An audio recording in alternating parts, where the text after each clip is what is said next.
O que descobriria um milionário ao seguir secretamente a sua empregada de limpeza até uma casa abandonada? A verdade que os seus próprios filhos lhe revelariam mudaria a sua vida para sempre. A chuva fustigava com força os janelões do 35º andar do edifício corporativo mais alto da cidade de Lisboa. Duarte Castro Valente, com as mãos trêmulas, segurava o relatório financeiro que acabara de mudar tudo. Os números não mentiam. Alguém tinha estado a roubar da sua empresa e as suspeitas apontavam diretamente para o departamento de limpeza. Impossível, murmurou enquanto seus olhos percorriam cada linha do documento. Durante anos, confiara cegamente no seu pessoal de limpeza, especialmente na Esperança. Aquela mulher calada que sempre trabalhava até altas horas, quando ele ainda permanecia no escritório. Mas os factos eram irrefutáveis. Faltavam suprimentos caros, produtos de limpeza especializados, aos quais apenas o pessoal noturno tinha acesso. O detetive particular que contratara semanas antes, finalmente entregara o seu relatório preliminar. As câmaras de segurança mostravam movimentos suspeitos, silhuetas a carregar caixas após o horário de trabalho. Duarte sentiu como se lhe tivessem arrancado o coração. Como era possível que a pessoa em quem mais confiava, a única empregada que conhecia até os recantos mais privados do seu escritório, pudesse traí-lo desta maneira? Naquela noite, enquanto Esperança terminava a sua rotina de limpeza, Duarte permaneceu oculto no seu escritório, com as luzes apagadas. Através da fresta da porta, observou cada movimento da mulher que limpara o seu espaço há mais de 3 anos. Os seus movimentos eram os mesmos de sempre, meticulosos, respeitosos, quase reverentes com cada objeto que tocava. Mas então aconteceu algo que fez o sangue gelar-lhe nas veias. Esperança dirigiu-se ao armário de suprimentos com uma chave que definitivamente não deveria ter. Duarte viu como ela tirava vários produtos de limpeza industriais, desinfetantes especializados e outros artigos caros, que guardou cuidadosamente numa bolsa grande. O seu coração partiu-se em 1000 pedaços ao confirmar os seus piores temores. Não posso acreditar, sussurrou para si mesmo, sentindo como a traição lhe queimava o peito como ácido. Durante anos fora generoso com os seus empregados, pagara salários justos, oferecera bônus em datas especiais. Por que razão Esperança faria algo assim? Por que arriscaria tudo por uns produtos de limpeza? Quando Esperança terminou e se dirigiu ao elevador, Duarte tomou uma decisão que mudaria tudo. Não chamaria a polícia, não confrontaria a mulher imediatamente. Precisava de entender por quê, precisava de saber o que a levara a tornar-se uma ladra. Silenciosamente, Duarte seguiu Esperança até ao estacionamento. Do seu Mercedes preto, manteve uma distância prudente enquanto o velho autocarro urbano se afastava pelas ruas molhadas da cidade. O seu coração batia com uma mistura de raiva e decepção que jamais experimentara. Esta mulher violara a sua confiança da maneira mais vil possível. O autocarro fez várias paragens antes de Esperança descer num bairro que Duarte jamais visitara. Era uma zona onde as ruas não tinham asfalto, onde as casas pareciam construídas com pedaços díspares de diferentes materiais, onde a pobreza era palpável em cada esquina. Duarte continuou a manter a sua distância, o seu Mercedes destoando completamente do ambiente. Esperança caminhou durante mais 20 minutos, carregando aquela bolsa que continha os produtos roubados. Duarte seguiu-a a pé, mantendo-se nas sombras, sentindo como a sua raiva crescia a cada passo. Para que precisava de tanto desinfetante? Teria um negócio paralelo a vender produtos de limpeza? A ideia de ter estado a financiar inadvertidamente uma operação criminosa embrulhava-lhe o estômago. Finalmente, Esperança parou em frente a uma construção que deixou Duarte sem palavras. Não era uma casa, mas sim uma estrutura abandonada, com paredes rachadas, janelas partidas, tapadas com cartões e um telhado que claramente já tivera melhores dias. O lugar parecia prestes a ruir e, no entanto, Esperança dirigiu-se à porta principal como se fosse o seu lar. Que lugar é este? Perguntou-se Duarte, sentindo como a confusão substituía gradualmente a sua raiva. Aquilo não parecia o esconderijo de uma ladra profissional. Parecia mais o refúgio de alguém desesperado. Esperança abriu a porta e desapareceu no interior. Duarte esperou uns minutos antes de se aproximar cautelosamente. As janelas tapadas não lhe permitiam ver nada, mas podia ouvir vozes no interior. Vozes que o deixaram completamente paralisado. Eram vozes de crianças. "Mãe, chegaste! ouviu dizer uma voz infantil cheia de alegria. O Diogo esteve a tossir toda a noite e a Sofia tem muita febre. Duarte sentiu como se lhe tivessem dado um murro no peito. Crianças. Esperança tinha filhos a viver naquele lugar. A sua mente começou a processar lentamente uma realidade que não considerara. Os produtos de limpeza, os desinfetantes especializados. E se não os estava a roubar para vender? Aproximou-se mais de uma das janelas que tinha um pequeno buraco no cartão que a cobria. O que viu através daquela pequena abertura mudou tudo o que acreditava saber sobre Esperança Faria. No interior daquela casa abandonada, iluminada apenas por umas velas, havia 3 crianças. Um adolescente que parecia cuidar de 2 menores, um dos quais estava claramente doente. Esperança tinha tirado os produtos de limpeza e estava a desinfetar meticulosamente cada superfície, cada canto daquela precária habitação. Os seus movimentos eram os mesmos que Duarte observara no seu escritório. Cuidadosos, metódicos, cheios de um amor que agora compreendia completamente. Filho, vem cá, ouviu Esperança dizer ao menino mais pequeno. Temos de curar essa tosse. Não posso perder-te também. Duarte cambaleou para trás, sentindo as lágrimas começarem a brotar dos seus olhos. Também o que significava isso? O seu coração partia-se ao aperceber-se de que tinha julgado mal esta mulher. Ela não estava a roubar por ganância ou maldade. Estava a roubar para sobreviver, para manter os seus filhos vivos em condições que nenhum ser humano deveria enfrentar. Mas então uma voz quebrada de criança atravessou a noite como uma adaga. Mãe, o pai algum dia vai voltar. Vai vir ajudar-nos, como prometeu antes de ir para o céu. O silêncio que se seguiu foi mais devastador do que qualquer grito. Duarte compreendeu naquele momento que esta mulher não só lutava contra a pobreza, mas também contra a perda de alguém muito importante. E enquanto ele se preocupava com os produtos de limpeza, ela travava uma batalha épica para manter a sua família viva.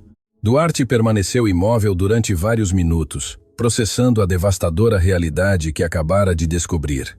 As suas pernas tremiam enquanto se afastava silenciosamente da janela.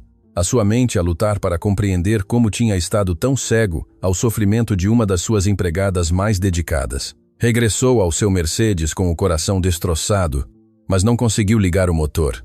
As suas mãos tremiam tanto que não conseguia inserir a chave. As palavras do menino continuavam a ressoar na sua cabeça como um eco doloroso. O pai algum dia vai voltar. A inocência daquela pergunta, a esperança desesperada naquela voz infantil, atingira o mais forte do que qualquer notícia de negócios que alguma vez recebera na vida. Ficou ali sentado, observando aquela casa dilapidada onde uma mãe solteira lutava para manter vivos os seus 3 filhos. Através das fendas das paredes, podia ver a tênue luz das velas a mover-se, criando sombras dançantes que pareciam contar uma história de resistência e amor inabalável. Meu Deus, o que fiz? Murmurou Duarte, levando as mãos ao rosto. Durante semanas, planeara despedir Esperança. Considerara apresentar queixa por roubo. Permitira que a desconfiança envenenasse cada interação com ela. E durante todo este tempo, ela usava esses produtos para criar um ambiente limpo e seguro para os seus filhos doentes. Recordou então todas as vezes que vira Esperança a trabalhar até muito tarde, sempre com uma dedicação que lhe parecera admirável, mas que agora compreendia completamente. Cada minuto extra que ela passava no escritório significava dinheiro adicional para a sua família. Significava mais uma oportunidade de levar para casa os recursos necessários para sustentar os seus filhos. De repente, ouviu vozes vindas do interior da casa. Parecia que se estava a desenvolver algum tipo de crise. Duarte saiu silenciosamente do automóvel e aproximou-se novamente da janela, o seu coração batendo com uma mistura de preocupação e curiosidade. Mãe, o Diogo não consegue respirar bem, ouviu dizer a voz de uma menina pequena cheia de pânico. Está a ficar muito azul e faz ruídos estranhos quando tenta respirar. Duarte viu Esperança a mover-se freneticamente dentro do quarto, carregando o menino mais pequeno enquanto tentava acalmá-lo. A cena que se desenrolava diante dos seus olhos era dolorosa. Uma mãe desesperada a tentar salvar o filho com recursos limitadíssimos. Matias, traz o vaporizador que fizemos com a panela, ordenou Esperança com voz trêmula, mas firme. Sofia, ajuda-me a segurar o teu irmãozinho enquanto lhe damos o vapor. Vamos conseguir, meu amor. A mãe não vai deixar que nada de mal te aconteça. Duarte observou fascinado como aquela família improvisava soluções médicas com elementos básicos. Matias, o filho mais velho, movia uma panela com água quente perto do menino pequeno, criando um vaporizador caseiro, enquanto a sua irmã segurava a cabecinha do bebê. A coordenação entre eles falava de uma rotina estabelecida pela necessidade de irmãos que tinham aprendido a cuidar-se mutuamente em circunstâncias impossíveis. "Por que é que o Diogo fica tão doente, mãe?" perguntou Sofia com aquela honestidade brutal que só as crianças possuem. "É porque vivemos aqui? É porque não temos aquecimento como as casas dos meus colegas de escola?" O silêncio que se seguiu foi mais eloquente do que qualquer resposta. Duarte viu Esperança a lutar para conter as lágrimas enquanto continuava a aplicar o vapor improvisado nas vias respiratórias do seu filho mais novo. A pergunta da menina tocara numa verdade devastadora que todos naquela família conheciam, mas ninguém se atrevia a verbalizar completamente. "Meu amor", finalmente respondeu Esperança com voz embargada. "Às vezes, a vida coloca-nos provas muito difíceis, mas o importante é que nos temos uns aos outros e que a mãe vai fazer tudo o que for possível para que vocês fiquem bem. O Pai está a cuidar de nós do céu e Ele quer que sejamos fortes."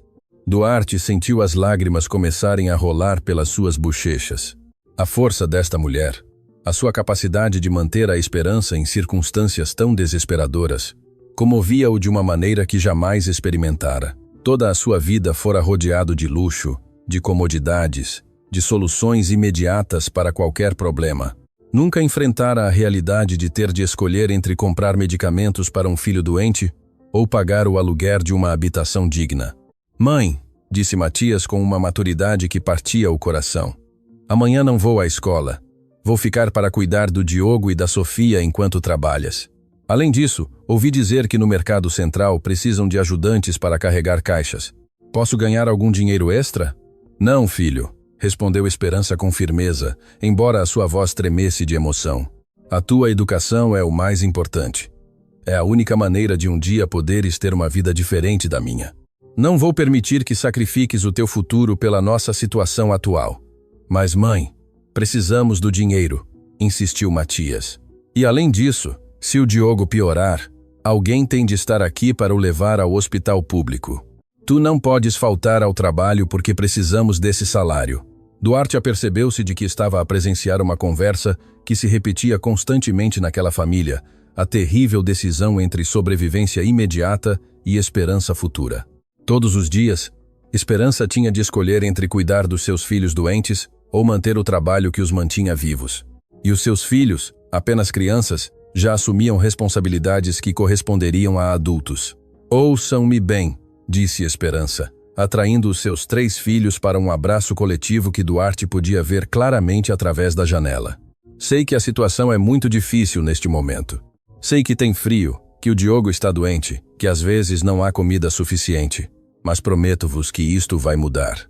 A mãe está a trabalhar muito para conseguir um lugar melhor para viver." "A sério, mãe?" perguntou Sofia com aqueles olhos brilhantes cheios de esperança infantil.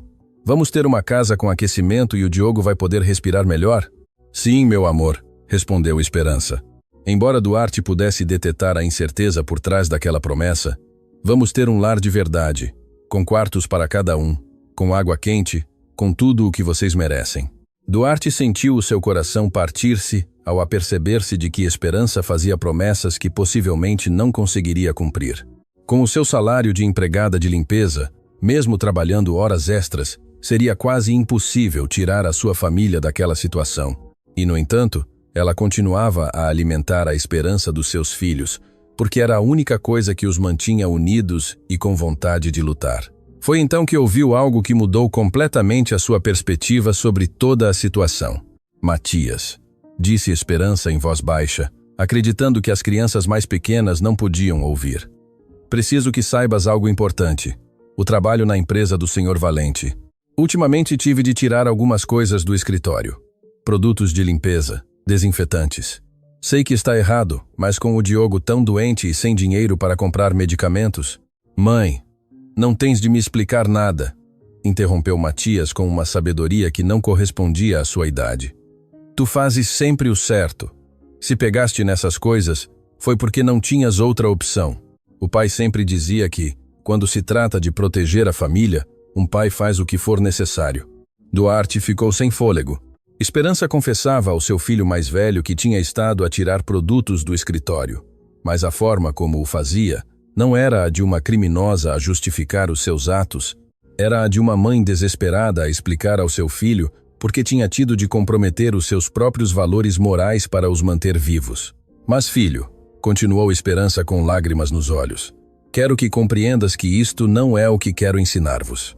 Em circunstâncias normais, nunca pegaria em algo que não me pertence. O vosso pai era um homem honesto, trabalhador, e ele queria que vocês crescessem sendo pessoas íntegras. O que estou a fazer agora é apenas até encontrarmos uma solução. Mãe, o pai também faria o mesmo se estivesse aqui, respondeu Matias abraçando a sua mãe. Ele ensinou-nos que o mais importante é cuidar da família, e tu estás a fazer exatamente isso. Duarte teve de se apoiar contra a parede para não cair. A conversa que acabara de ouvir tinha-o impactado mais profundamente do que qualquer experiência anterior na sua vida. Esta mulher fora torturada pela culpa de pegar naqueles produtos. Tinha estado a ensinar aos seus filhos que o que fazia não estava certo, mas que por vezes as circunstâncias extremas obrigavam as pessoas a tomar decisões impossíveis. De repente, Diogo começou a tossir violentamente, um som úmido e preocupante que fez com que toda a família se mobilizasse imediatamente. Duarte viu Esperança a carregar o menino pequeno, enquanto Matias e Sofia corriam para trazer mais água quente para o vaporizador improvisado. Diogo, meu amor, tranquilo, sussurrava, Esperança enquanto embalava o menino. A mãe está aqui. Tudo vai ficar bem. Respira devagar, assim como te ensinei. Mas Duarte podia ver que a situação estava a piorar. Os lábios do menino tinham um tom azulado que definitivamente não era normal, e a sua respiração estava a tornar-se cada vez mais difícil. Era evidente que precisava de atenção médica profissional urgente. Mãe, disse Matias com pânico crescente na voz. Acho que temos de o levar ao hospital. Está a piorar. Meu filho, tu sabes que não temos dinheiro para o hospital privado, respondeu Esperança com desespero. E no hospital público vão demorar horas a atender-nos. Além disso, vão fazer-nos muitas perguntas sobre onde vivemos, sobre a nossa situação. Duarte apercebeu-se de que Esperança tinha medo de procurar ajuda médica, não só por razões econômicas, mas também porque temia que as autoridades descobrissem as condições em que estava a criar os seus filhos. O medo de que lhe retirassem os filhos por negligência ou por viver em condições inadequadas paralisava-a precisamente quando mais precisava de agir. Mãe, não me importa o que digam, insistiu Matias. Se o Diogo sofrer por não o levarmos ao hospital, nunca me vou perdoar e tu também não. Essas palavras foram como uma punhalada para Duarte. Um menino de 12 anos enfrentava a possibilidade real de perder o seu irmão mais novo por falta de recursos médicos. Estava a ver uma família a dilacerar-se entre o amor, o medo e o desespero. Esperança finalmente tomou uma decisão que demonstrou a verdadeira magnitude do seu amor maternal. Tens razão, meu filho, disse com determinação, envolvendo Diogo numa manta gasta. Vamos ao hospital público. Não me importa o que tenhamos de enfrentar depois. O importante agora é salvar o teu irmãozinho. Duarte viu-o sair da casa abandonada de madrugada. Uma procissão silenciosa de figuras envolvidas em mantas rotas, caminhando debaixo da chuva para uma paragem de autocarro distante. Esperança carregava Diogo enquanto Matias segurava a mão de Sofia. E todos se moviam com aquela urgência desesperada de quem sabe que cada minuto conta. Foi nesse momento que Duarte Castro Valente tomou a decisão mais importante da sua vida. Não podia ficar ali parado, observando como um espectador passivo enquanto esta família lutava para sobreviver. Não podia regressar à sua mansão quente e confortável, sabendo que a poucos quilômetros de distância 3 crianças inocentes pagavam o preço de circunstâncias que estavam completamente fora do seu controle. Correu para o seu Mercedes e ligou o motor. Tinha de fazer algo, tinha de ajudar. Mas enquanto conduzia atrás do autocarro que levava a família de Esperança para o hospital, uma pergunta atormentava-o. Como viver há 45 anos sem se aperceber de que este tipo de sofrimento existia tão perto dele? E mais importante ainda, que tipo de homem se tinha tornado se fora capaz de julgar uma mãe desesperada sem tentar entender primeiro a sua história? O hospital de Santa Marta parecia um labirinto de desesperança sob as luzes fluorescentes que piscavam intermitentemente. Duarte chegou apenas uns minutos depois da família de Esperança, estacionando o seu Mercedes numa zona onde definitivamente destoava entre os veículos deteriorados e as ambulâncias que iam e vinham constantemente. Da entrada principal, pôde ver Esperança a correr para o balcão de urgências com Diogo nos braços, enquanto Matias e Sofia a seguiam de perto. O menino pequeno piorara durante a viagem de autocarro. A sua respiração tornara-se tão difícil que, mesmo à distância, Duarte podia ver como lutava por cada golfada de ar. "Por favor, o meu filho não consegue respirar", ouviu Esperança gritar à enfermeira de serviço, uma mulher de meia idade que parecia ter visto demasiado sofrimento para se surpreender com algo. "Tem estado a piorar a noite toda e agora está a ficar azul. Por favor, tente o ajudar." A enfermeira, cuja placa a identificava como Catarina Ramos, olhou para o menino com expressão profissional, mas compreensiva. No entanto, as suas palavras seguintes foram como punhais para o coração de quem as ouvisse. "Minha senhora, vejo que o seu filho efetivamente precisa de atenção imediata", disse Catarina enquanto verificava rapidamente os sinais vitais de Diogo. "Mas preciso que preencha estes formulários primeiro. Informação pessoal, morada, seguro de saúde, método de pagamento." "Formulários?", interrompeu Esperança com desespero evidente na voz. "O meu filho está mal e a senhora está a pedir-me formulários? Por favor, atendam no primeiro e depois preenchemos todos os papéis que quiserem. Compreendo a sua preocupação, minha senhora, mas são procedimentos obrigatórios", respondeu a enfermeira, com aquela frieza institucional que caracteriza os sistemas de saúde sobrecarregados. "Sem a documentação completa, não podemos processar a sua entrada no sistema." Duarte observava a cena a uma distância prudente, sentindo como a indignação crescia no seu peito. Estava a presenciar como a burocracia podia converter-se numa tragédia para quem não tinha recursos. Enquanto Diogo lutava para respirar, o sistema exigia à sua mãe que priorizasse a papelada sobre a vida do seu filho. "Mãe, dá-lhe os papéis que ela quer", sussurrou Matias, tentando ser o irmão mais velho responsável que as circunstâncias o haviam obrigado a tornar-se. "Eu posso cuidar da Sofia enquanto preenches tudo isso." Mas quando Esperança começou a preencher os formulários, a cruel realidade da sua situação tornou-se evidente. Na caixa da morada ficou paralisada. O que podia escrever? Casa abandonada sem número no bairro desfavorecido? Acaso isso não levantaria suspeitas sobre a sua capacidade para cuidar dos seus filhos? "Minha senhora, preciso de uma morada válida", insistiu a enfermeira Catarina, notando a hesitação de Esperança. "É informação requerida para o processo médico."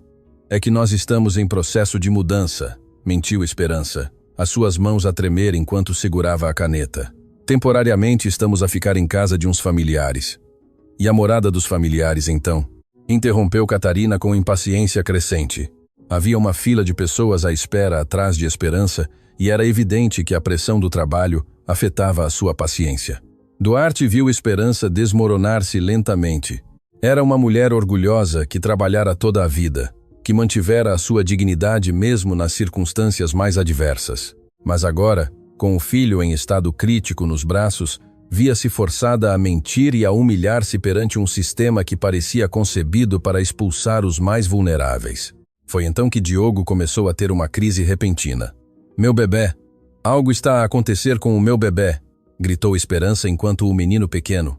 Diogo piorava bruscamente e a sala inteira paralisava. As convulsões eram aterradoras de presenciar. O corpinho de Diogo contraía-se de maneira violenta enquanto os seus olhos ficavam completamente brancos. A enfermeira Catarina finalmente reagiu com a urgência que a situação merecia desde o início. "Código azul nas urgências. Preciso de um médico aqui imediatamente", gritou enquanto pegava em Diogo dos braços de Esperança e corria para as salas de tratamento. "Não me tirem o meu filho", soluçava a Esperança, tentando seguir a enfermeira. "Por favor, deixe-me ficar com ele. Eu sou um bebê, tem medo." "Minha senhora, precisa de ficar aqui enquanto estabilizamos a criança", disse-lhe um segurança, bloqueando-lhe a passagem com aquela autoridade impessoal que caracteriza quem aplica regulamentos. "Sem considerar a dor humana que causam. Os familiares não podem entrar na área de tratamento durante emergências médicas." Duarte presenciou Esperança colapsar emocionalmente. Esta mulher forte que enfrentara a pobreza, a viuvez e a responsabilidade de criar sozinha 3 filhos, finalmente cedeu. Desabou numa das cadeiras plásticas da sala de espera, chorando com uma intensidade que partia a alma de quem a ouvisse. Mãe, não chores, disse Sofia com aquela sabedoria inocente das crianças que viram demasiado sofrimento. O Diogo é muito forte. Lembra-te que o pai sempre dizia que a nossa família tem sangue de guerreiros. O Diogo vai ficar bem porque tem a tua força. As palavras da menina de 8 anos revelaram algo fundamental sobre esta família. Tinham perdido o seu patriarca, mas o seu legado de força continuava vivo em cada um dos seus membros. O pai destas crianças fora claramente uma figura importante que lhes ensinara valores de resistência e união familiar. Como é que o pai morreu, mãe? Perguntou Matias com voz embargada, aproveitando este momento vulnerável para fazer uma pergunta que evidentemente reprimia há muito tempo. Nunca nos contaste exatamente o que aconteceu? Duarte aproximou-se um pouco mais, sem ser detetado, porque intuía que estava prestes a ouvir uma verdade fundamental para entender a situação desta família. Esperança respirou profundamente antes de responder, limpando as lágrimas com as costas da mão. O vosso pai era soldador na construção, começou com voz trêmula. Trabalhava em edifícios muito altos, a fazer aquelas estruturas de metal que sustentam tudo. Um dia, a empresa para a qual trabalhava decidiu poupar dinheiro em medidas de segurança. Não havia arneses suficientes. As plataformas estavam em mau estado. Ele caiu? Perguntou Sofia com aquela franqueza brutal que só as crianças conseguem expressar. Sim, meu amor, confirmou Esperança, abraçando os seus 2 filhos mais velhos. Caiu de um 20-grau andar porque a empresa não quis investir em equipamento de segurança adequado. E quando tentamos que nos ajudassem, quando pedimos uma compensação para podermos seguir em frente, disseram-nos que fora culpa dele por não ter tido cuidado. Duarte sentiu o sangue gelar-se-lhe nas veias. Esta família não só perdera o seu principal provedor, como fora vítima de negligência corporativa. Uma empresa priorizara os lucros sobre a vida humana, e quando as consequências dessa decisão se revelaram fatais, culpara a vítima. Por isso não pudemos ficar na nossa casa anterior. Perguntou Matias, ligando os pontos com aquela inteligência precoce que desenvolvem as crianças que crescem na adversidade. Exatamente, meu filho, respondeu Esperança. Sem o salário do pai não conseguimos pagar a renda. O proprietário expulsou-nos depois de 2 meses de atraso. Perdemos tudo, os móveis, as fotos da família, até os brinquedos que o pai vos comprara para o Natal. A imagem que se formava na mente de Duarte era devastadora. Esta família tivera uma vida normal, uma casa, estabilidade. Tudo se desmoronara pela ganância corporativa e pela falta de responsabilidade social. Esperança passara de esposa de um trabalhador respeitado a mãe solteira a lutar para manter vivos os seus filhos numa casa abandonada. Mas mãe, disse Sofia com aquela esperança inabalável da infância, tu sempre dizes que o pai está a cuidar de nós do céu. Achas que ele está a ajudar o Diogo agora? Claro que sim, meu amor, respondeu Esperança, encontrando forças na fé que mantivera a sua família unida. O pai jamais nos abandonaria. Ele está a falar com os médicos agora, dizendo-lhes exatamente como curar o Diogo. Foi nesse momento que apareceu o doutor, um homem jovem que parecia exausto, mas mantinha aquela serenidade profissional necessária para dar notícias médicas. Duarte aproximou-se o suficiente para ouvir tudo o que ele tinha para dizer. Família Faria? Perguntou o doutor consultando a sua prancheta. Sim, sou a mãe, respondeu Esperança, levantando-se imediatamente. Como está o meu filho? Vai ficar bem? O seu filho Diogo tem uma infecção respiratória severa, complicada por desnutrição e exposição prolongada a condições ambientais adversas, explicou o doutor com aquela terminologia médica que soava assustadora para ouvidos não profissionais. As convulsões foram causadas pela falta de oxigênio devido à obstrução das suas vias respiratórias. O que significa isso em palavras simples, doutor? Perguntou Matias, assumindo novamente aquele papel de adulto que não lhe correspondia aos seus 12 anos. Significa que o seu irmãozinho está muito doente porque tem respirado ar contaminado e não tem recebido a alimentação adequada para manter forte o seu sistema imunitário, explicou o doutor, demonstrando uma empatia que contrastava com a frieza burocrática de outros, empregados do hospital. Necessita de hospitalização imediata, tratamento com antibióticos intravenosos e cuidados intensivos durante pelo menos 1 semana. O silêncio que se seguiu foi mais eloquente do que qualquer grito. Duarte viu Esperança a processar lentamente as implicações daquelas palavras. Hospitalização significava despesas que ela jamais conseguiria cobrir. Tratamento intensivo significava que teria de faltar ao trabalho, perdendo o único rendimento que mantinha a sua família viva. Doutor, disse Esperança com voz trêmula, quanto vai custar tudo isso? Minha senhora. Neste momento o importante é salvar a vida do seu filho, respondeu o doutor, evadindo habilmente a pergunta financeira. Os aspectos econômicos podem ser discutidos depois com o departamento de faturação, mas Esperança vivera pobreza suficiente para entender que discutir depois significava acumular uma dívida impossível de pagar. Significava que durante anos estaria a pagar faturas médicas que a manteriam na miséria absoluta. Há alguma alternativa menos custosa?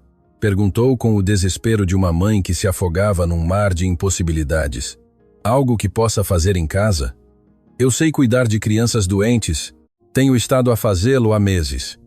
Senhora Faria, disse o doutor com firmeza, mas compreensão. O seu filho precisa de equipamentos médicos que só temos aqui no hospital.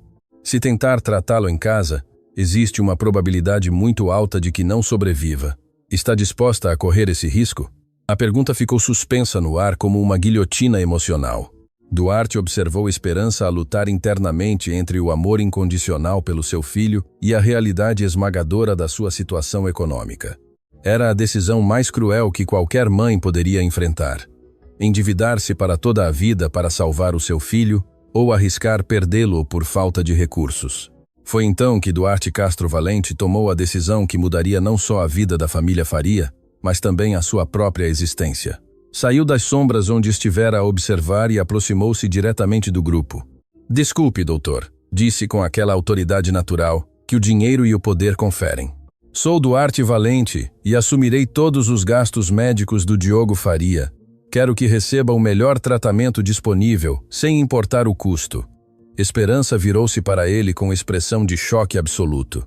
Os seus olhos encheram-se de confusão, esperança e terror simultaneamente. Não conseguia compreender por que o seu chefe, o homem de quem roubara produtos de limpeza, estava parado na sala de emergências de um hospital público, oferecendo-se para pagar o tratamento do seu filho. Senhor Valente, balbuciou Esperança. O quê? Como? Por que está aqui? Duarte olhou-a diretamente nos olhos, e nesse olhar havia uma mistura de vergonha, admiração e determinação que Esperança jamais vira antes. Esperança, disse com voz emocionada. Vim pedir-te perdão. O silêncio na sala de emergências tornou-se tão denso que parecia que até as máquinas médicas tinham deixado de fazer ruído. Esperança olhava para Duarte com uma expressão que combinava choque, confusão e puro terror. Os seus filhos tinham se refugiado atrás dela instintivamente, sem compreender por que o seu chefe tinha aparecido do nada, no momento mais vulnerável das suas vidas. Perdão? Repetiu Esperança com voz quase inaudível, como se as palavras tivessem ficado presas na sua garganta. Senhor Valente, eu não entendo o que está a acontecer. Como sabia que estávamos aqui? Por que quer ajudar o Diogo? Duarte respirou profundamente, sabendo que as palavras seguintes definiriam não só o futuro desta família, mas também o tipo de homem em que ele se tornaria a partir daquele momento. Esperança, preciso de confessar algo terrível, começou, a sua voz a tremer de emoção genuína. Durante semanas estive a investigar-te. Acreditava que me estavas a roubar produtos de limpeza do escritório. Contratei um detetive particular. Revisei as câmaras de segurança. Espiei-te como se fosses uma criminosa. Os olhos de Esperança encheram-se de lágrimas ao compreender a magnitude da situação. O seu pior pesadelo estava a tornar-se realidade, fora descoberta. Mas o que mais a devastava não era o medo das consequências, mas a vergonha de que os seus filhos ouvissem que a sua mãe fora catalogada como uma ladra. A mãe não é uma ladra, declarou Matias com aquela ferocidade protetora que os filhos desenvolvem quando veem os seus pais a serem atacados. A minha mãe é a pessoa mais boa do mundo.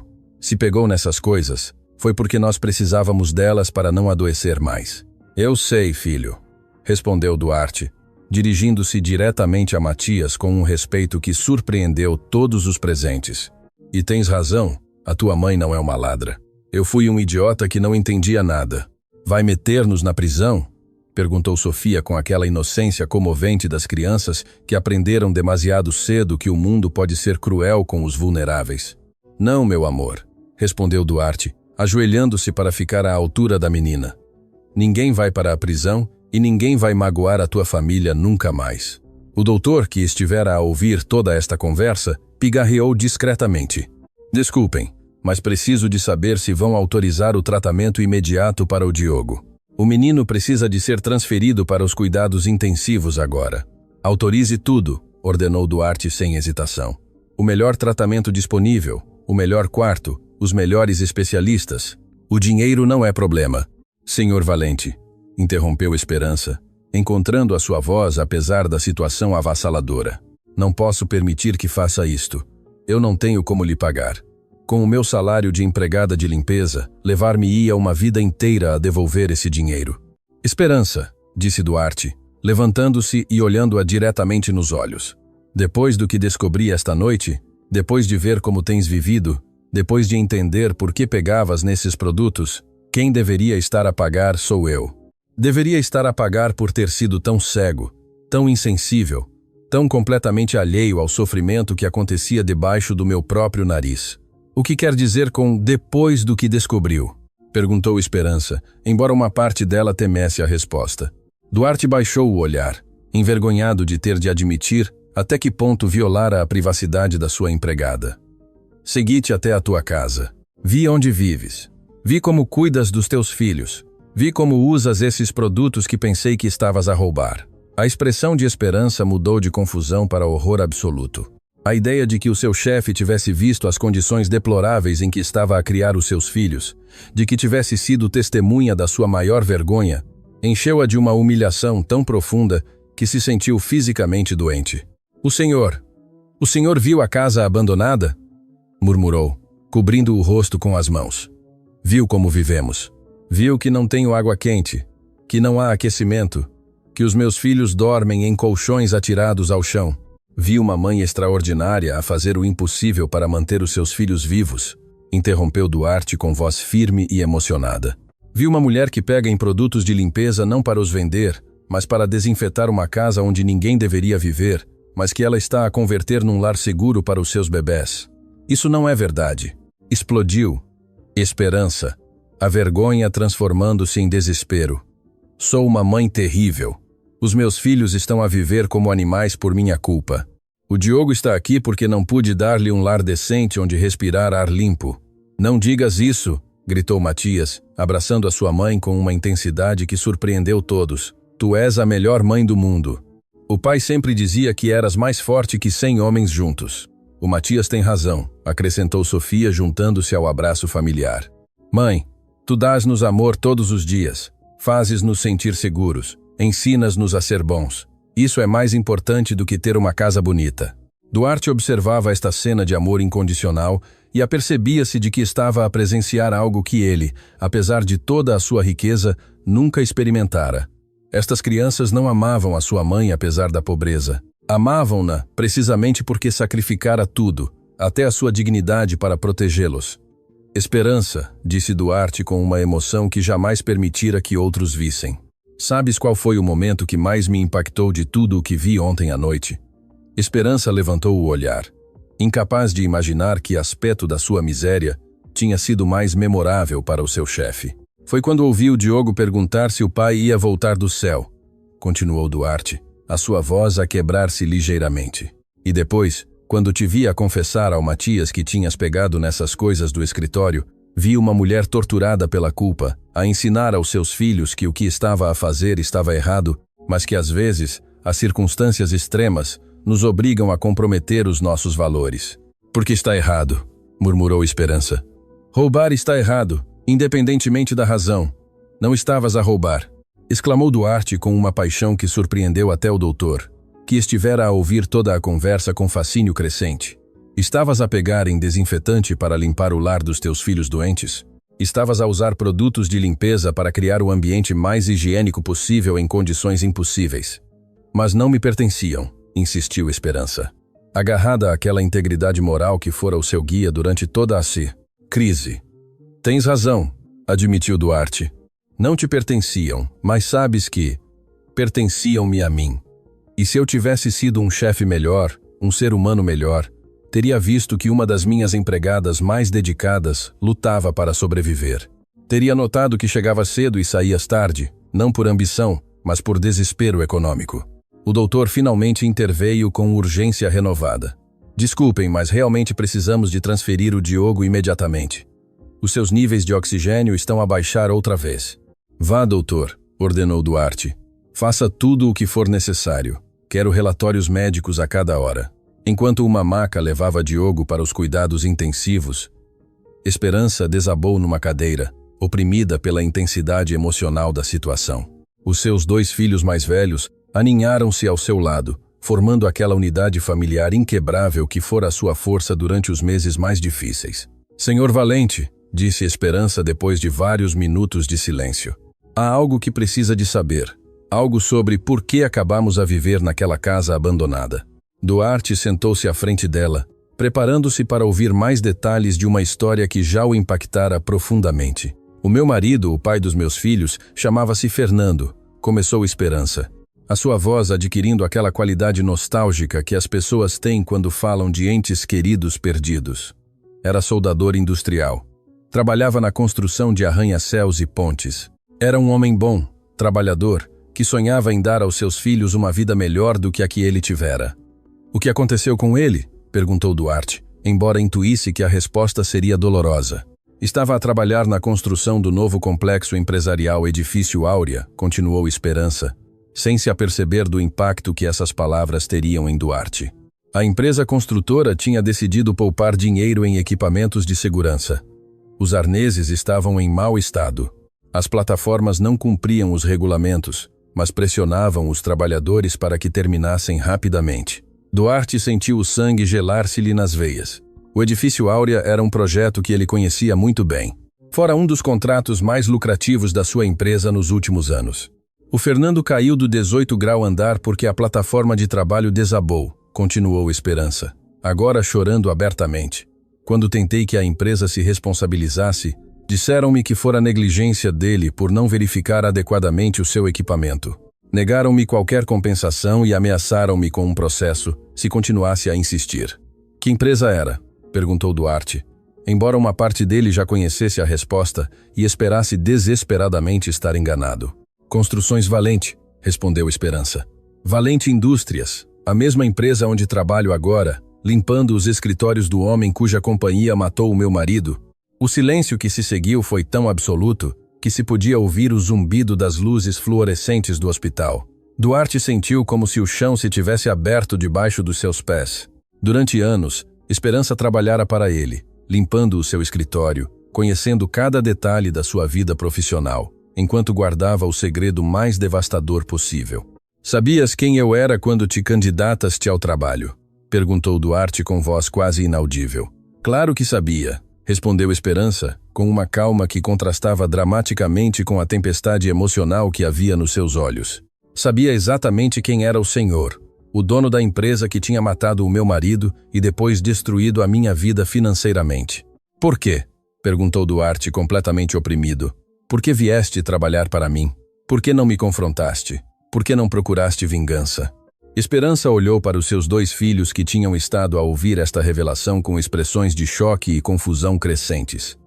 Porque precisava do trabalho, respondeu simplesmente. Porque os meus filhos precisavam de comer. Porque a vingança não ia devolver a vida ao Fernando, nem ia pagar as nossas contas. E porque o Fernando sempre me ensinou que o ódio só envenena quem o sente. Mas eu sou responsável pela morte do teu marido, balbuciou Duarte. As lágrimas a correr livremente pelo seu rosto. A minha empresa, as minhas decisões sobre custos, a minha pressão para entregar projetos rapidamente. Sim, confirmou Esperança, com uma serenidade que era mais devastadora do que qualquer grito de raiva. O senhor é responsável, mas odiá-lo não ia alimentar os meus filhos. Trabalhar para o senhor, sim. Nesse momento, Duarte Castro Valente compreendeu que estivera na presença de uma grandeza humana que jamais conseguiria alcançar, independentemente de quanto dinheiro acumulasse ou de quanto poder obtivesse. Esta mulher encontrara a força para trabalhar para o homem responsável pela sua tragédia. Mantivera o seu profissionalismo e integridade enquanto limpava o escritório de quem destruíra a sua família. Esperança, disse finalmente. Não há palavras para expressar o quanto lamento. Não há maneira de compensar o que a minha negligência causou à tua família. Mas juro pela vida dos meus próprios filhos que dedicarei o resto da minha existência a emendar este erro. O que significa isso exatamente? Perguntou Matias com aquela desconfiança natural que desenvolvem as crianças, que viram como os adultos prometem coisas que não cumprem. Duarte olhou para o rapaz de 12 anos que assumira responsabilidades de adulto demasiado cedo e tomou a decisão mais importante da sua vida empresarial. Significa que a tua família nunca mais passará necessidades, declarou com uma determinação que surpreendeu até a si mesmo. Significa que terão uma casa digna, educação completa, atenção médica garantida e tudo o que o vosso pai queria dar-vos quando trabalhava nos meus projetos. Por que deveríamos confiar no Senhor? Perguntou Sofia com aquela honestidade direta das crianças. O Senhor já nos fez mal uma vez. Duarte ajoelhou-se novamente para estar à altura da menina de 8 anos que acabara de lhe fazer a pergunta mais importante da sua vida. Por quê? Respondeu com voz emocionada.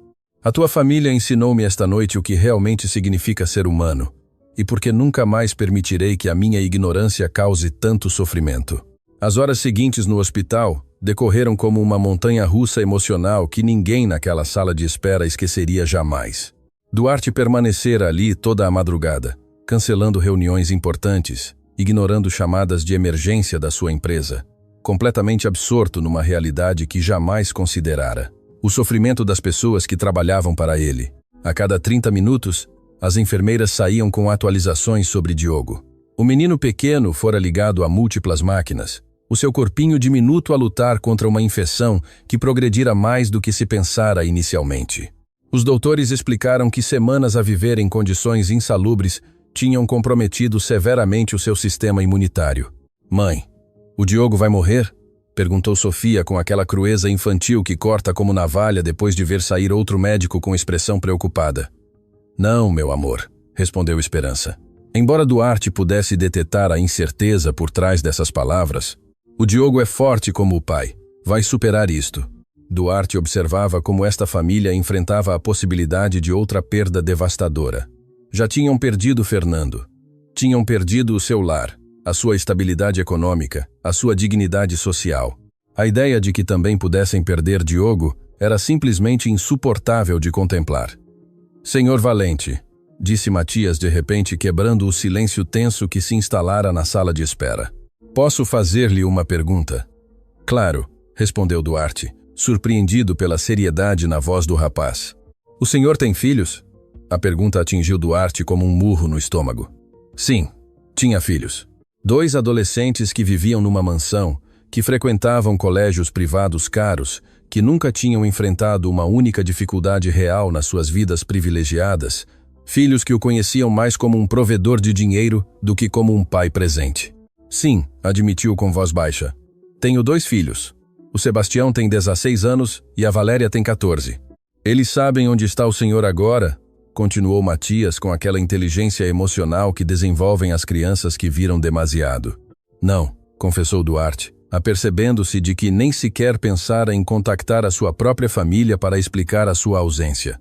Provavelmente pensam que estou numa reunião de negócios ou a viajar a trabalho. Como sempre. Como sempre? Repetiu Sofia com curiosidade genuína. Duarte apercebeu-se de que estas crianças, que tinham perdido o pai tragicamente, não conseguiam compreender como alguém podia ter filhos vivos e saudáveis, mas escolher estar ausente das suas vidas. Para eles, que valorizavam cada momento familiar como um tesouro, a ideia de um pai que priorizava o trabalho sobre a família era completamente incompreensível. Os meus filhos estão habituados a que o pai não esteja em casa, explicou Duarte, sentindo uma vergonha crescente ao verbalizar esta realidade. Sempre pensei que a minha responsabilidade era ganhar dinheiro para lhes dar tudo o que precisassem. Casas grandes, carros caros, férias na Europa. Mas o senhor abraça-os? Perguntou Sofia com aquela simplicidade que vai direto ao coração das coisas importantes. Abraços? Repetiu Duarte como se a pergunta fosse noutro idioma. Sim, insistiu a menina. Nós abraçamos a mãe todos os dias, muitas vezes ao dia, especialmente quando ela está triste ou preocupada. O senhor abraça os seus filhos quando estão tristes?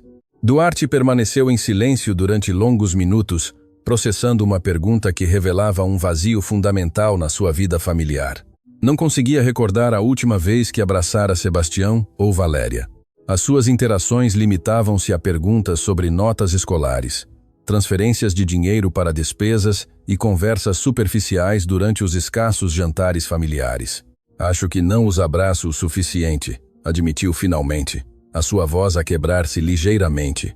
O pai abraçava-nos todos os dias, partilhou Matias com um sorriso nostálgico que iluminou momentaneamente o seu rosto cansado. Quando chegava do trabalho, antes que acontecesse qualquer outra coisa, abraçava-nos.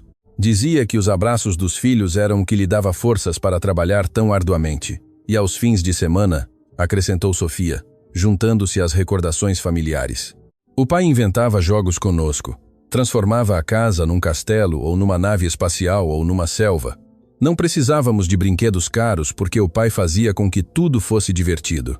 Duarte escutava estas descrições e apercebia-se de que Fernando Faria, um soldador industrial com rendimentos modestos, fora infinitamente mais rico do que ele nas únicas coisas que realmente importavam.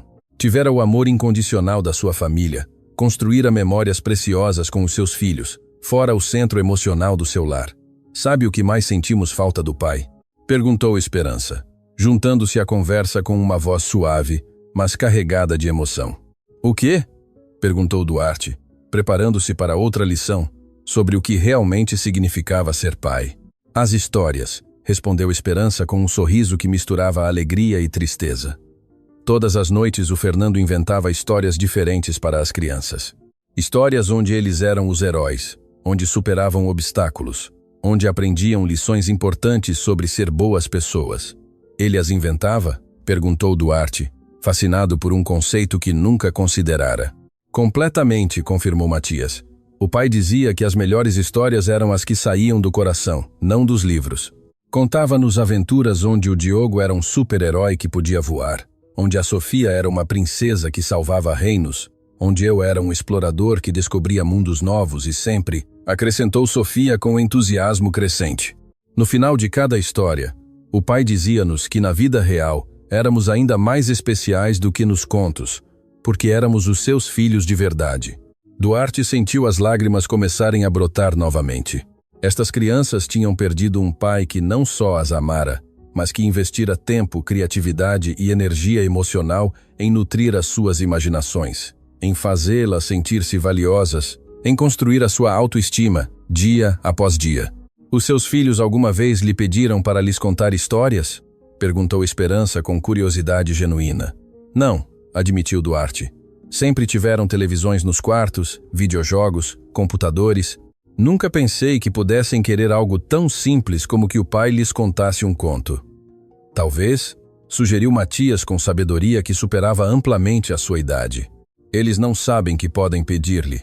Talvez estejam à espera que o Senhor se ofereça. Nesse momento preciso, o doutor-chefe dos cuidados intensivos apareceu na sala de espera. A sua expressão era séria, mas não devastadora, o que imediatamente captou a atenção de todos os presentes. Família Faria, anunciou consultando a sua prancheta. Tenho notícias sobre o Diogo. Esperança levantou-se tão rapidamente que quase perdeu o equilíbrio. As suas mãos tremiam enquanto se preparava para ouvir notícias que poderiam mudar tudo. Como está o meu bebê, doutor? Perguntou com voz trêmula. O Diogo tem respondido muito bem ao tratamento com antibióticos, explicou o médico com um sorriso tranquilizador. A sua respiração estabilizou consideravelmente e os níveis de oxigênio no sangue estão a regressar a parâmetros normais. O alívio que se apoderou da família foi tão palpável que Duarte pôde senti-lo fisicamente. Esperança desabou novamente na sua cadeira, desta vez de gratidão pura, enquanto Matias e Sofia se abraçavam chorando de alegria. Isso significa que vai ficar bem? Perguntou Sofia, necessitando de confirmação absoluta. Significa que superamos a crise imediata, continuou o doutor. No entanto, o Diogo necessitará de permanecer hospitalizado durante pelo menos mais uma semana para garantir que a infecção esteja completamente eliminada, e depois da alta, vai requerer cuidados especiais em casa. Que tipo de cuidados especiais? Perguntou Esperança. Embora Duarte suspeitasse que ela já intuía para onde a conversa se dirigia.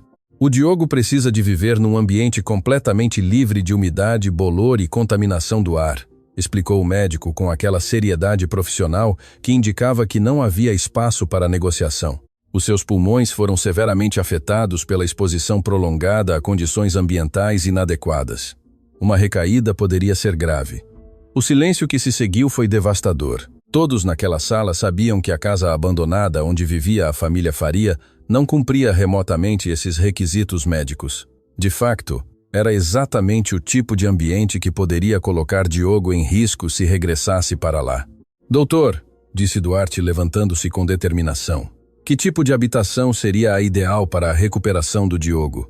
Uma casa com sistema de aquecimento e ventilação adequados, sem problemas de umidade, preferencialmente com purificadores de ar e definitivamente sem exposição a bolor ou materiais de construção deteriorados, respondeu o médico, descrevendo basicamente tudo o oposto de onde vivia a família. Entendido, disse Duarte com firmeza. Isso não será problema. Senhor Valente, interrompeu Esperança, compreendendo imediatamente as implicações daquelas palavras. Não posso permitir que faça mais do que já fez. O hospital, os medicamentos, já é demasiado. Esperança, respondeu Duarte, olhando-a diretamente nos olhos. O teu filho quase faleceu porque a minha negligência empresarial matou o seu pai e vos obrigou a viver em condições que nenhum ser humano deveria enfrentar. Não é caridade o que estou a oferecer, é justiça. Mas uma casa como a que o doutor descreve deve custar uma fortuna, protestou Esperança. Não posso aceitar algo assim do senhor. Por que não? Perguntou Sofia com aquela lógica simples das crianças. Se o senhor tem dinheiro e nós precisamos de uma casa para que o Diogo não fique doente, por que não pode ajudar-nos? Por que, meu amor? Explicou Esperança pacientemente. Quando alguém te dá algo muito grande, depois podem pedir-te coisas em troca que talvez não possas dar. Duarte sentiu aquelas palavras atingi-lo como uma bofetada. Esperança tinha razão em desconfiar. No seu mundo empresarial, todos os favores vinham com condições. Todas as ajudas tinham custos ocultos. Todas as generosidades eram investimentos disfarçados. Esperança, disse Duarte com uma emoção que jamais permitira que outros vissem em contextos profissionais. A única coisa que quero em troca é a oportunidade de ser um homem melhor do que tenho sido até agora. A oportunidade de honrar a memória de Fernando, fazendo pelos seus filhos o que ele teria feito se eu não tivesse sido tão irresponsável com a segurança laboral. A sério? Perguntou Matias, esquadrinhando o rosto de Duarte com aquela capacidade das crianças de detetar sinceridade ou falsidade nos adultos. A sério, confirmou Duarte. E além disso, quero pedir-vos um favor a vocês. Que favor? Perguntou Sofia com curiosidade. Quero que me ensinem a ser o tipo de pai que Fernando era, disse Duarte, a sua voz a quebrar-se pela emoção. Quero aprender a contar histórias aos meus filhos, a abraçá-los quando estão tristes, a fazê-los sentir-se mais importantes do que qualquer reunião de negócios. A sério? Perguntou Esperança. Surprised by a request she never could have anticipated. A sério, confirmou Duarte. Vocês perderam o melhor pai do mundo, mas as vossas memórias dele podem ajudar-me a tornar-me um pai melhor para os meus próprios filhos. Esse seria o melhor pagamento que poderiam dar-me. Pela primeira vez desde que esta longa noite de revelações começara, Esperança sorriu com esperança genuína. Creio, disse finalmente, que o Fernando ficaria muito orgulhoso de saber que o seu legado vai ajudar outra família a encontrar-se. 3 dias depois da promessa feita no hospital, Duarte Castro Valente estava parado em frente a uma bela casa de 2 andares no bairro dos Loureiros, segurando as chaves numa mão e um contrato de compra na outra. Não fora uma decisão impulsiva. Passara 72 horas a investigar meticulosamente cada detalhe para encontrar a habitação perfeita para a família Faria. A casa tinha tudo o que o médico especificara para a recuperação de Diogo. Sistema de aquecimento central, purificadores de ar em cada quarto, janelas grandes que permitiam abundante luz natural. O mais importante, fora construída há apenas 2 anos, com materiais completamente livres de umidade e bolor. Mas Duarte fora além dos requisitos médicos. A propriedade contava com 4 quartos amplos, 2 casas de banho completas, uma cozinha moderna com eletrodomésticos novos, um jardim traseiro onde as crianças poderiam brincar em segurança e estava localizada numa zona com excelentes escolas públicas. Era exatamente o tipo de lar que Fernando Faria teria sonhado proporcionar à sua família. Tem a certeza disto, Sr. Valente? Perguntou Maria Amélia Gomes, a agente imobiliária que gerira a compra expressa. É uma decisão muito generosa, mas também muito custosa. Esta propriedade vale mais do que muitas pessoas ganham em 10 anos. Estou completamente seguro, respondeu Duarte sem hesitar. Além disso, não é generosidade, é justiça muito atrasada. Enquanto esperava a chegada da família Faria, Duarte refletia sobre as mudanças extraordinárias que ocorreram na sua vida durante esses 3 dias.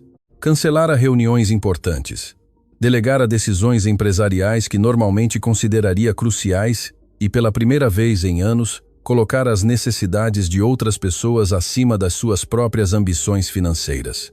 Mais importante ainda, tivera a conversa mais honesta da sua vida com os seus próprios filhos. Na noite anterior, chegara à sua mansão antes das 8 da noite pela primeira vez em meses. Sebastião e Valéria estavam a jantar sozinhos na sala de jantar principal, como era a sua rotina habitual, enquanto ele tipicamente trabalhava até muito tarde ou participava em eventos de negócios. Pai, dissera Valéria, surprised to see him appear so early. Está tudo bem na empresa? Não esperávamos vê-lo antes do fim de semana. Aquelas palavras tinham-lhe partido o coração. Os seus próprios filhos estavam surpreendidos de o ver em casa durante a semana, como se a sua presença paterna fosse um evento extraordinário que só acontecia ocasionalmente. Preciso de vos contar algo muito importante, disse-lhes, sentando-se com eles pela primeira vez em meses. E preciso de vos pedir perdão pelo tipo de pai que tenho sido até agora. Durante as 2 horas seguintes, contou-lhes toda a história.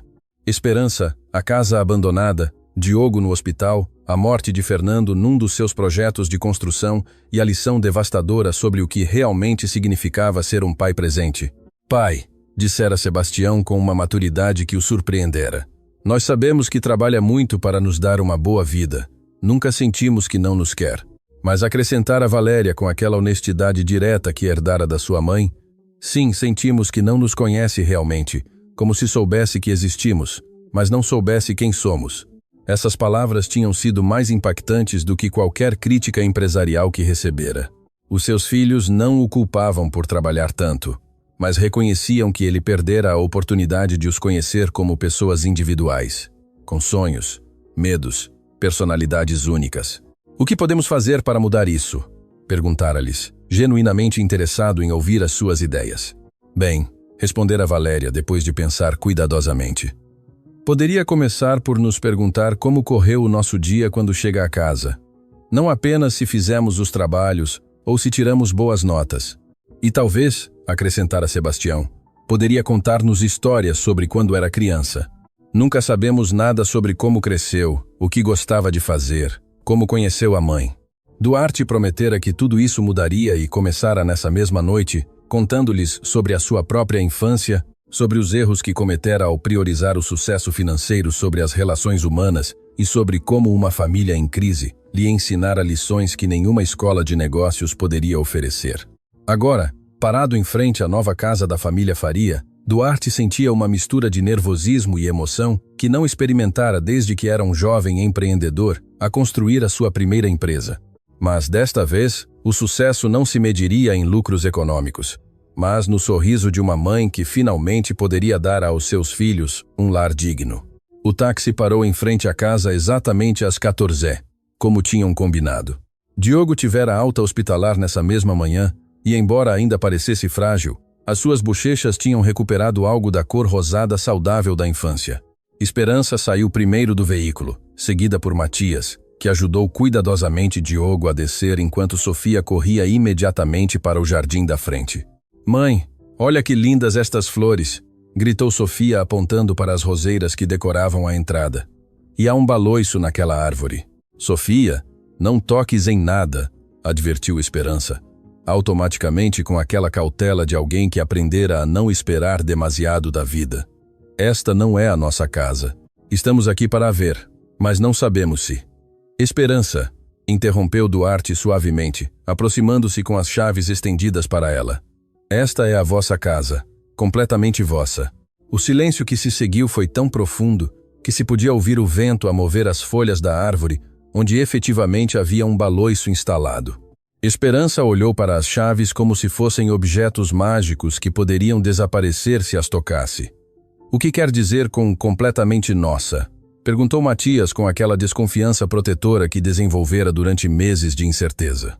Quero dizer, explicou Duarte, ajoelhando-se para estar à altura das 3 crianças, que a casa está paga completamente, que está escriturada em nome da vossa mãe e que ninguém nunca poderá tirá-la de vocês.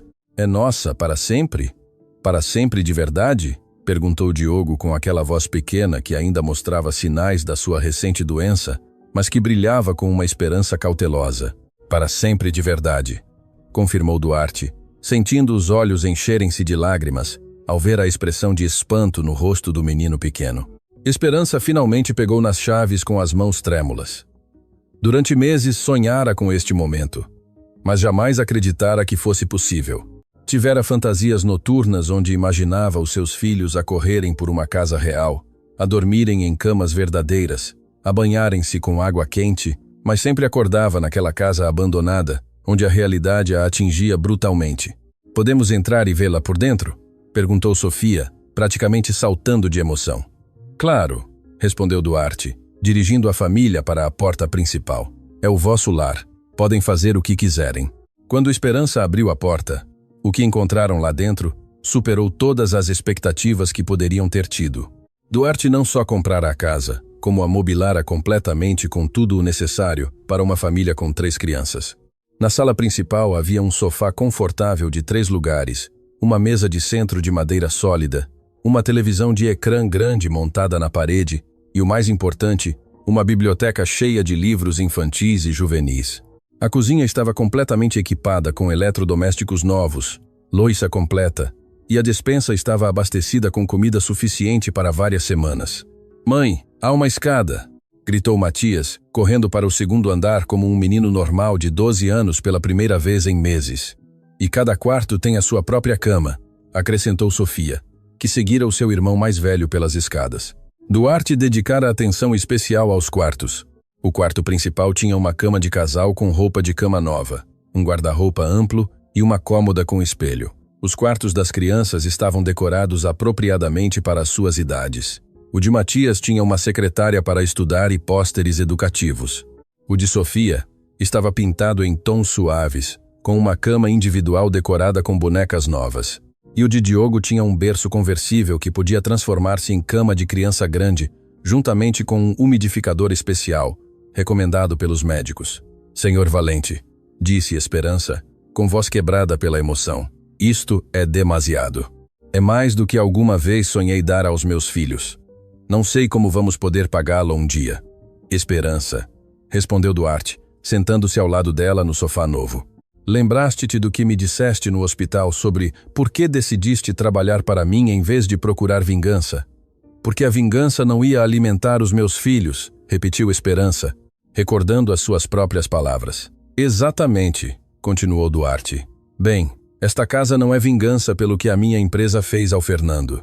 Esta casa é a minha maneira de honrar a sua memória, garantindo que os seus filhos tenham as oportunidades que ele queria dar-lhes. Mãe, vem ver o meu quarto», gritou Diogo lá de cima, a sua voz cheia de uma alegria que não ouviam há meses. Quando subiram ao 2º andar, encontraram as 3 crianças a explorar os seus novos quartos com expressões de puro espanto. Diogo descobriu que a sua cama tinha grades laterais para evitar quedas, mas que também podiam ser retiradas quando fosse mais velho. Sofia estava a abraçar uma boneca nova que encontrara sobre a sua cama. Matias estava a rever os livros na sua secretária, livros apropriados para a sua idade e nível educativo. «Posso mesmo ficar com todos estes livros?» perguntou Matias, segurando uma enciclopédia de ciências naturais. «São teus», confirmou Duarte. «E há mais livros cá embaixo na biblioteca familiar. Pensei que talvez gostarias de contar histórias aos teus irmãos, como o teu pai fazia». Os olhos de Matias encheram-se de lágrimas. Durante meses assumira responsabilidades de adulto por necessidade, mas agora era-lhe oferecida a oportunidade de ser um irmão mais velho em circunstâncias normais, de cuidar de Diogo e Sofia por amor, em vez de desespero. «Senhor Valente», disse Matias com uma seriedade que comovia. «Posso perguntar-lhe algo?» «Claro. Os seus filhos sabem o que o senhor está a fazer por nós?» A pergunta surpreendeu Duarte porque revelava que Matias não só pensava na sua própria família, mas em como estas ações poderiam afetar outras pessoas. Sim, respondeu Duarte. Contei-lhes toda a vossa história. E eles sabem que vocês me ensinaram lições muito importantes sobre o que significa ser uma família. Que tipo de lições? Perguntou Sofia, juntando-se à conversa com aquela curiosidade natural das crianças. Ensinaram-me que abraçar os filhos é mais importante do que comprar-lhes coisas caras, explicou Duarte. Ensinaram-me que contar histórias em casa é mais valioso do que trabalhar até muito tarde. Ensinaram-me que conhecer os sonhos dos meus filhos é mais importante do que fazer mais dinheiro. Vai começar a abraçar mais os seus filhos? Perguntou Diogo com aquela inocência direta que só as crianças pequenas possuem.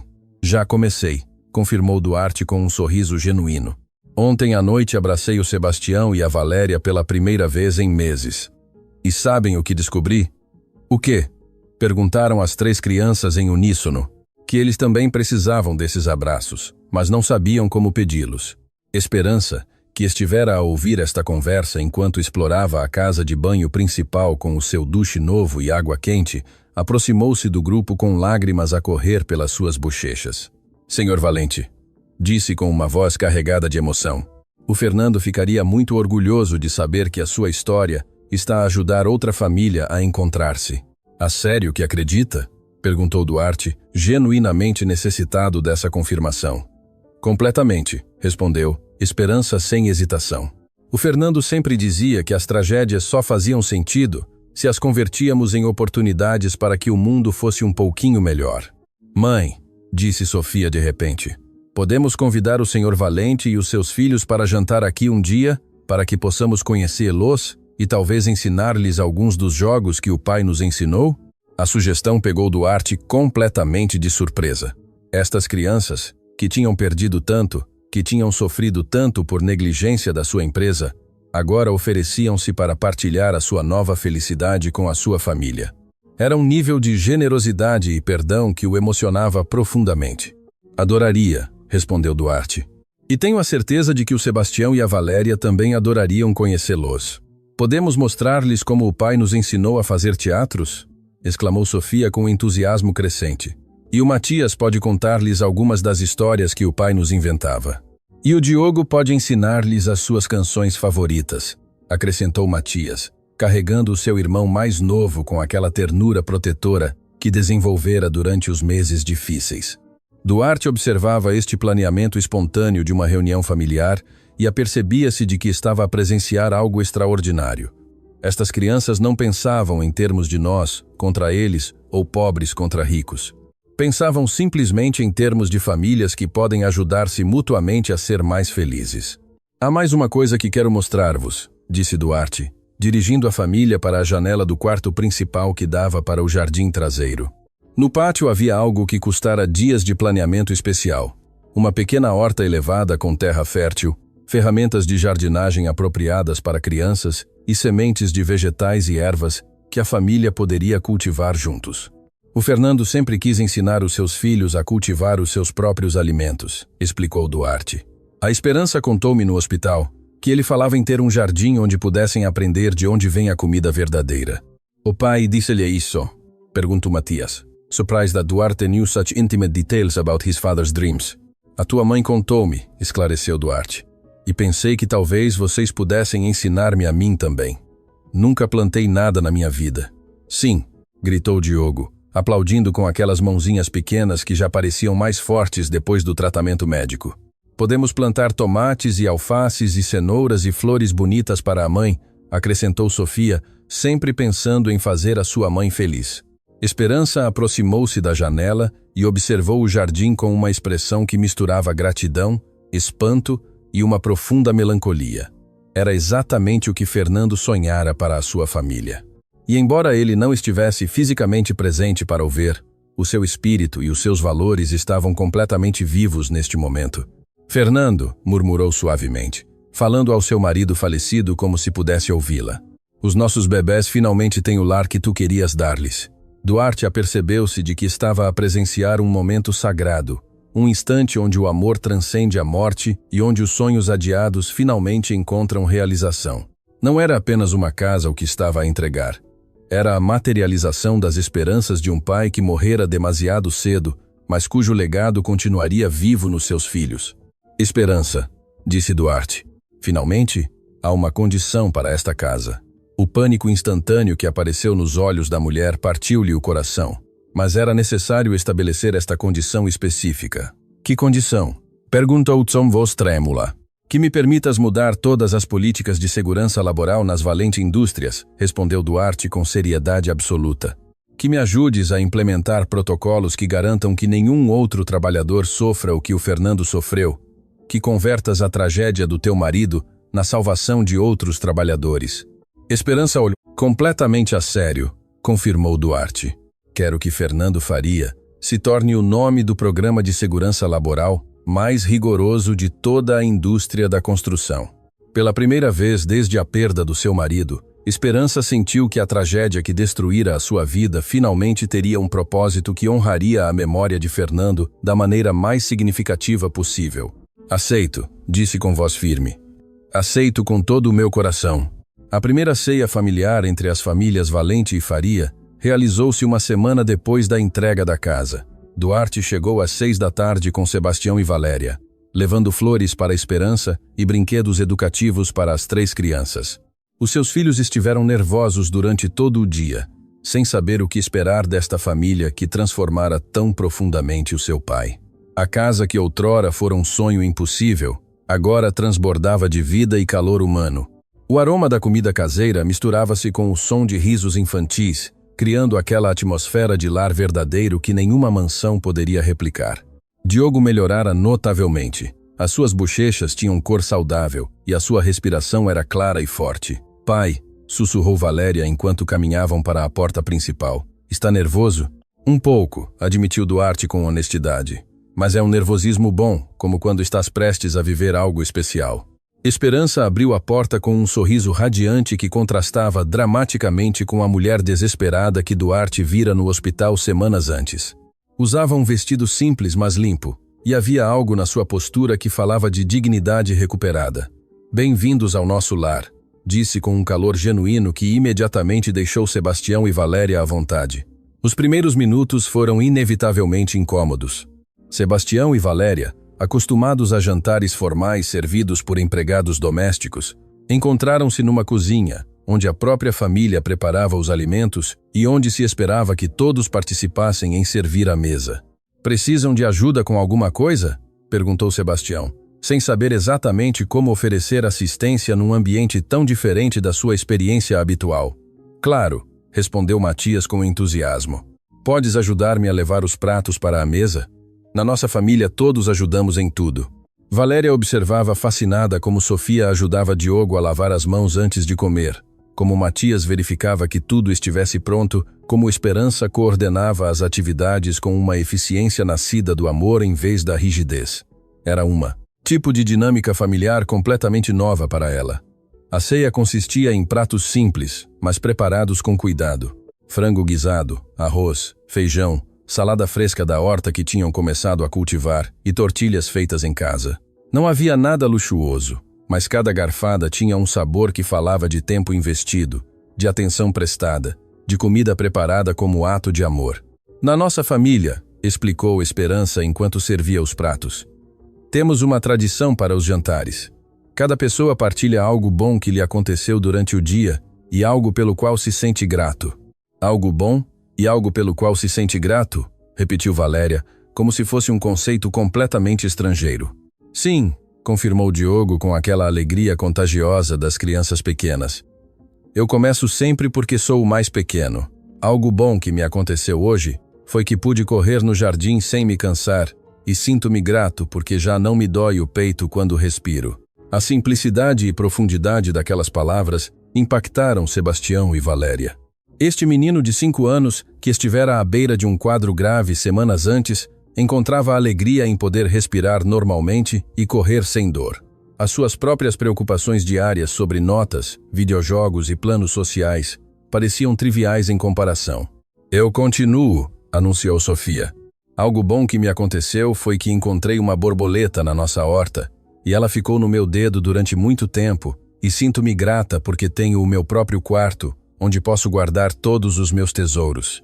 Que tipo de tesouros? Perguntou Valéria com curiosidade genuína. Pedras bonitas que encontro no jardim, folhas com formas interessantes, desenhos que faço para a mãe, explicou Sofia com seriedade. O pai sempre dizia que os tesouros mais valiosos não custam dinheiro. Matias continuou. Algo bom que me aconteceu foi que entendi completamente a minha tarefa de matemática sem ajuda e sinto-me grato porque posso estudar na minha própria secretária sem ruídos que me distraiam. Esperança sorriu com orgulho maternal antes de falar. Algo bom que me aconteceu hoje foi ver o Diogo a brincar feliz no jardim e sinto-me grata porque os meus filhos têm um lar seguro onde podem crescer e sonhar.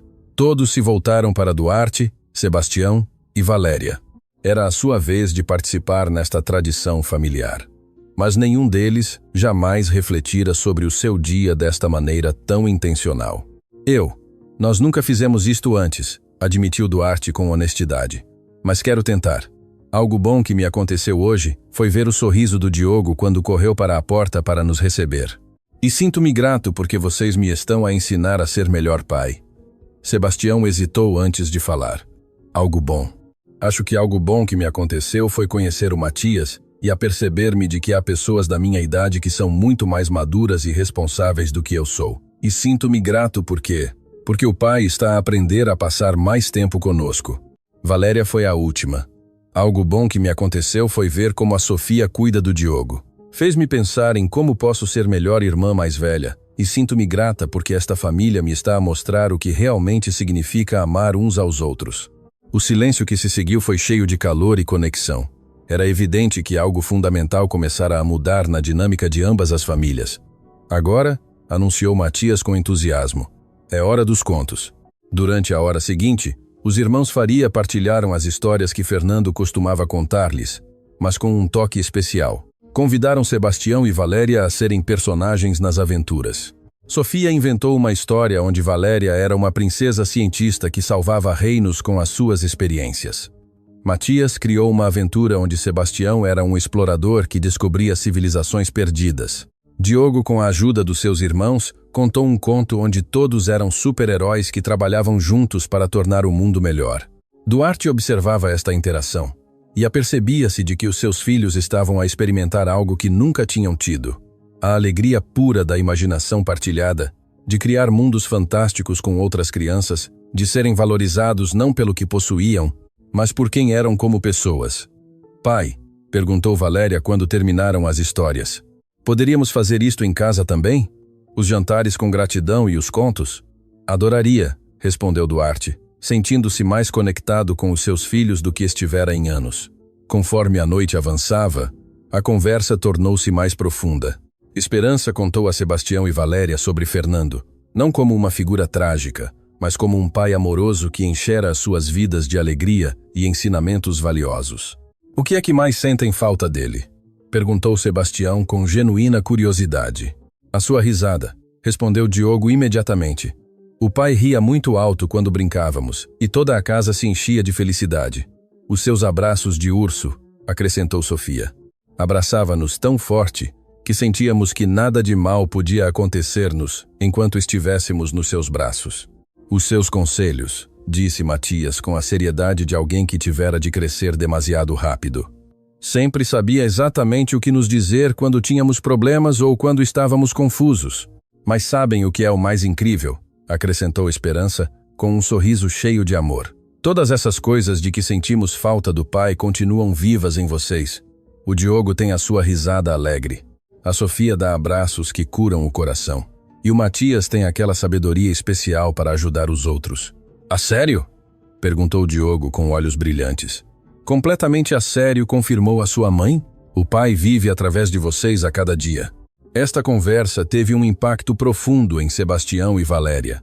Perceberam que tinham estado a dar como garantida a presença do seu pai, sem apreciar as oportunidades de criar memórias e conexões significativas, enquanto ainda era possível. Pai, disse Sebastião mais tarde naquela noite durante o caminho para casa. Poderíamos começar a fazer coisas juntos aos fins de semana. Não coisas caras, mas coisas como as que o pai do Matias fazia com eles. Que tipo de coisas tens em mente? Perguntou Duarte, emocionado por esta iniciativa do seu filho. Talvez pudéssemos aprender a cozinhar juntos, sugeriu Valéria. Ou fazer projetos no jardim, ou simplesmente sentarmos-nos a conversar sem televisão nem telemóveis. Parece-me perfeito, respondeu Duarte, sentindo o seu coração encher-se de uma felicidade que nenhum sucesso empresarial lhe proporcionara. 3 semanas depois, Duarte estava no seu escritório, mas desta vez não a trabalhar até altas horas. Era sexta-feira à tarde e estabelecera uma nova política pessoal. Não mais trabalho depois das 5 da tarde às sextas-feiras e os fins de semana eram sagrados para a família. Esperança começara a trabalhar como consultora de segurança laboral para as Valente Indústrias, ajudando a desenhar protocolos que protegeriam outros trabalhadores de tragédias, como a que Fernando sofrera. O seu conhecimento íntimo das consequências humanas da negligência empresarial tornara-a uma voz poderosa para a mudança. Senhor Valente, disse Esperança, entrando no seu escritório com uma pasta cheia de documentos. Tenho o relatório final sobre as novas medidas de segurança do programa Fernando Faria.